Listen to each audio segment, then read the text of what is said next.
Hi, welcome to Left Right USA. I'm Kat. And I'm Susan. We're two moms, two friends, two small business owners, one of us left-leaning and one of us right-leaning. Yep. But we both agree that there are real threats to our constitutionally based government. That matters to regular people like us. It affects our freedoms and the country our children will live in the future. Yep. So today, we're diving into a really big question, one that's been just filling my mind constantly, like, what is wrong with Congress? And spoiler alert, there's a lot. Yeah. Let's start with the obvious. Since President Trump was elected, Congress has basically rubber stamped almost everything he wanted. Yep. See, now that includes confirming nominees who were wildly unqualified for the jobs that they were given. We're talking about cabinet secretaries and agency heads with little to no background in the fields they're supposed to oversee, right? And it's not just Democrats complaining. There were Republicans who privately at least were saying, wait a second, this person has no business running a federal department. But when it came time to vote, most of those same Republicans fell in line. Congress also passed a budget bill that was incredibly unpopular with the public. Yeah, so when you look at these budgets, the different areas of the budget, and this abdication of power, they've actually allowed the administration to chip away at core congressional powers. So for instance, the Constitution gives Congress the power of the purse, the ability to decide how taxpayer money is spent. That's important. And instead of guarding that responsibility, Congress has done nothing. Well, the executive branch illegally halted payments and moved money around. And they've even allowed the dismantling of federal agencies by the executive branch without congressional approval. Right. I mean, you see USAID being dismantled. Where was Congress? You see the Department of Education dismantled. Where's Congress? Right. That's not supposed to happen. It was created by a congressional mandate. It's supposed to take Congress to dismantle it, and they're doing nothing about it. Right. And that's a direct abdication of duty. Yeah.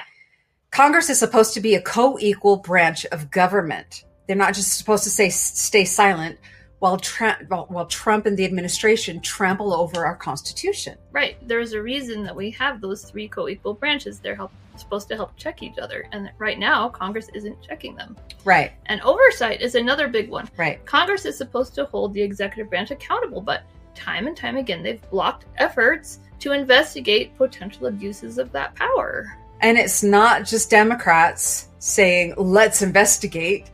Even when questions were raised by watchdogs, inspectors general, which are also fired and dismantled, or journalists, which are being silenced, Republican leadership shut those doors. So part of the reason the threats coming from President Trump and his cabinet, members of Congress were warned, comply or face retaliation. And many of them admitted privately that they were afraid of what would happen if they stepped out of line. So now we're not talking just about they'll lose their seat in Congress. We're not talking about they'll lose their job. We're not talking about that per se. I specifically see, like I believe it was Crockett, who actually said she's being threatened physically or with physical harm if she doesn't step in line. And she's not intimidated by it. But how many people that aren't Jasmine Crockett, how many people Congress would start to think twice? Would start to think, especially those with families. I think she's single, no children, I think. But people with spouses and children and families, those families being threatened. I see that being a possibility or even a probability in these cases. Along with our judges, the threats to them too. I mean, I pray for them every day. Yes. That they'll stay safe as they do their job. Yep. Now, they've also got leaders like Speaker Mike Johnson, who's gone beyond just staying silent. Right. Instead of just avoiding conflict, he's repeated Trump's false accusations and narratives. Right. Like claiming federal judges are corrupt or using their power improperly, but with no real evidence. Right. No evidence to support any of those accusations. And when the Speaker of the House says things like that, it undermines trust in the courts and weakens the checks and balances that keep our democracy stable. So when you put it all together, rubber stamping whatever the president asked for, confirming unqualified people, passing bad budgets, ignoring oversight, and echoing false claims, you can see a Congress that has stopped acting independently. And here's the kicker. This isn't brand new. The trend of Republican lawmakers refusing to go against Donald Trump has been building for years. And next, we're going to show you the research that explains why. Now, the data is pretty clear and a little scary. So in the next section, we're going to discuss that in more detail. Mm-hmm. So what do you think? Is Congress doing its job? Or has it given up its responsibilities? Drop a comment below. We really want to hear your thoughts. And if you like more than just our conversation, check out our Substack for detailed write-ups and links to the sources we use. You can also follow us on Facebook and Blue Sky for updates on our whole political situation and discussion between episodes that we put out.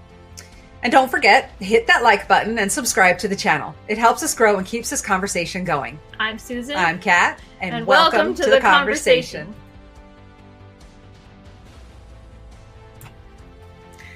Welcome back to Left Right USA. I'm Kat. And I'm Susan. We're two moms, two entrepreneurs, two friends, one left-leaning, one right-leaning. So we asked the question in the previous segment, what's wrong with Congress? And we showed how Congress has been rubber stamping, ignoring oversight, and even echoing false claims. But now we're asking a deeper question. Why? Why do so many Republicans in Congress still support Donald Trump? And as it turns out, the research gives us some very clear and uncomfortable answers. Yeah. So let's start with a study published in the Presidential Studies Quarterly in early 2023. It showed that 96% of Republican House members represented districts that Trump carried in the 2020 election. And every single Republican senator, except Susan Collins of Maine, came from a state that Trump won. That means that nearly all of them owed their seats to Trump-supporting voters. And here's the kicker. 2/3 of House Republicans represented districts that Trump won by at least 55%. That's a huge margin. So when their constituents doubted the 2020 election results or still wanted Trump in the White House, these members of Congress felt trapped. They were stuck between honoring the Constitution or keeping the loyalty of their voters. That's the classic delegate versus trustee dilemma. Out of hundreds of Republicans, only two, Liz Cheney and Mitt Romney, said they would not support Trump if he were the party's nominee in 2024. And what happened to them? Cheney lost her leadership role and her primary. Romney chose not to run for re-election at all. And that sends a clear message to everyone else in the party. Crossing Trump can be a career ender. Which helps explain why the rest of Congress stayed quiet, even when they had concerns. Now, wasn't Romney one of our reps? Mm-hmm. Yeah, okay. I was wondering where he went. Mm-hmm. I know. Now, another study, this one from the Proceedings of the National Academy of Sciences in 2023, found something fascinating. It showed that House Republicans who supported Trump's Stop the Steal efforts were rewarded politically. They weren't punished. They were not punished for undermining democracy. They were more likely to survive their primaries, more likely to run unopposed in the general election, and even more likely to run for higher office. Yeah, and I was kind of glad to see that, have that intervening 4 years, because we can kind of see what happened, right? What happened after the 2020, debacle. Brouhaha. Yeah, exactly. Yeah. And so they were also less likely to retire. So in other words, there were no real political costs to backing Trump, only benefits. Which explains why so many Republicans decided it was safer and smarter to stand with him rather than against him. Now, some Republicans didn't actively push President Trump's lies. They didn't storm microphones claiming fraud in the 2020 election. True. But as Princeton researcher Francis Lee pointed out, they didn't stop him either. They stood aside. Yeah, they didn't vote to impeach him, to block him from holding office again. They didn't try to lead voters away from his falsehoods. They largely ignored or downplayed his dangerous claims, hoping it would all just fade away. But silence in moments like that, it's not neutral. It's complicity. And it gets bigger than just Trump. The research also shows Republican officials have been increasingly willing to back extreme candidates. And I think concerning for all of us that voters on both sides are often willing to ignore democratic norms. That means democracy, right? When those norms conflict with their partisan loyalties. That means the incentive structure in Congress is totally upside down. If you defend democracy, you risk your career. If you support Trump, or at least stay quiet, you're more likely to succeed. So where does that leave us? A Congress where loyalty to Trump often outweighs loyalty to the Constitution. But happily, not everyone went along. So in our next section, we're going to highlight the people who did stand up to Trump. And trust me, their stories show just how much courage it takes and how high the cost can be. So are you surprised by what the research shows? There are rewards for undermining democracy? Leave us a comment below. And if you want to dive deeper into the studies we talked about yet today, check out our Substack, where we share the links and the analysis. Follow us on Facebook and Blue Sky to join the conversation between episodes and sections. And don't forget, like this video, hit subscribe, and share it with someone who cares about the future of our democracy. I'm Kat. I'm Susan. And welcome to the conversation.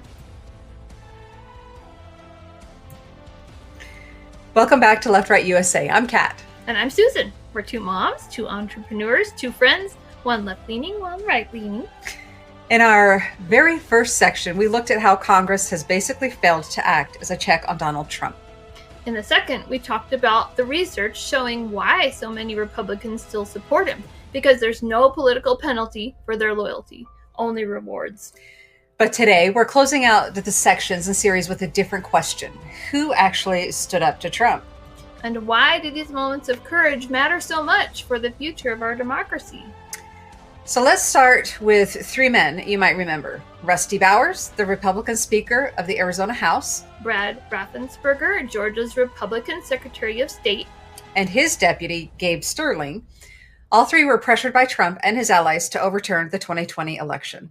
They were asked to submit fake electors or to find votes that didn't exist.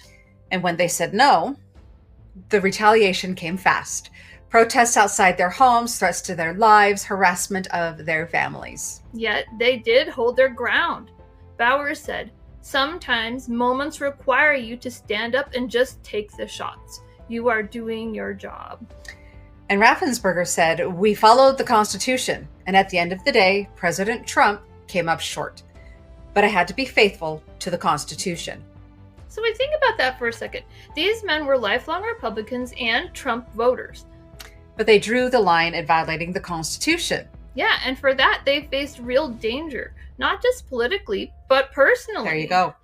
Yeah, a Brennan Center survey of election officials showed that 1 in 5 election officials nationwide planned to leave their jobs before 2024, with many citing political attacks as the reason. Nearly 2/3 of election officials said they were worried about political leadership interfering in how they do their jobs in future elections. I think that's terrifying if you care about fair elections. Right. And meanwhile, back in Congress, the picture was much bleaker. More than half of House Republicans voted to decertify the 2020 results in Arizona and Pennsylvania without any evidence of fraud. That was a clear failure of their constitutional duty. Their role is to check and certify the vote and oversee the orderly transfer of power, not to undermine faith in the electoral system. And even after January 6th, when the U.S. Capitol was attacked, 93% of House Republicans voted against impeaching President Trump. And 83% voted against even forming a commission to investigate the attack. That tells you just how rare real courage was in Washington. But not everyone is staying silent. Senator Lisa Murkowski of Alaska recently spoke openly about the fear lawmakers feel. She said, "We are all afraid, okay? It's quite a statement. But we are. We're in a time and a place where, I don't know, I certainly have not been here before. And I'll tell you, I'm oftentimes very anxious myself about using my voice.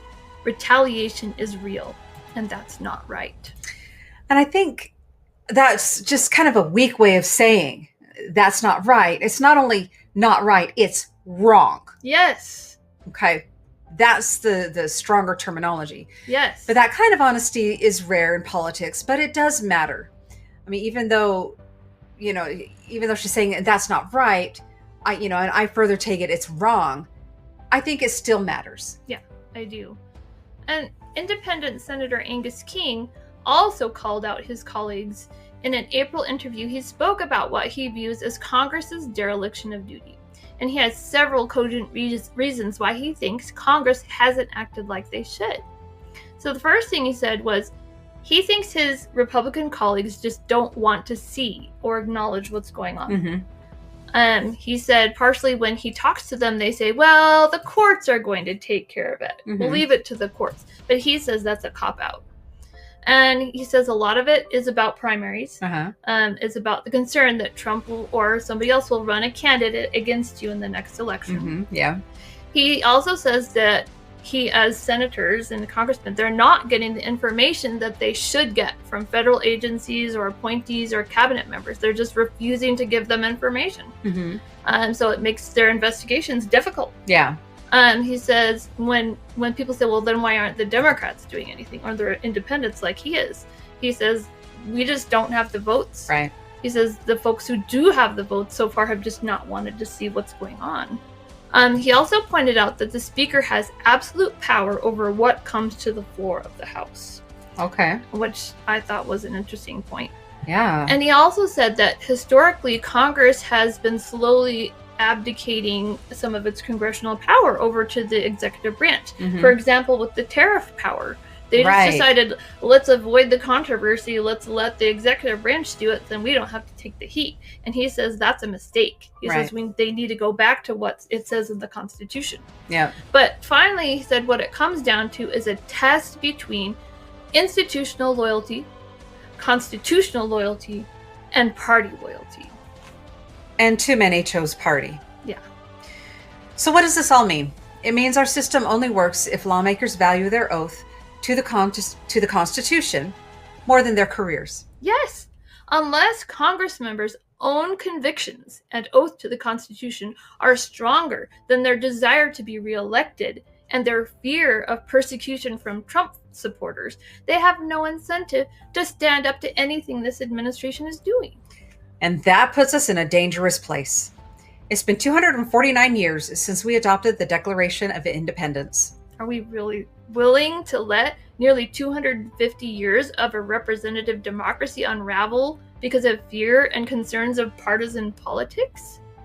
That is a sobering question. Yeah. So what about you?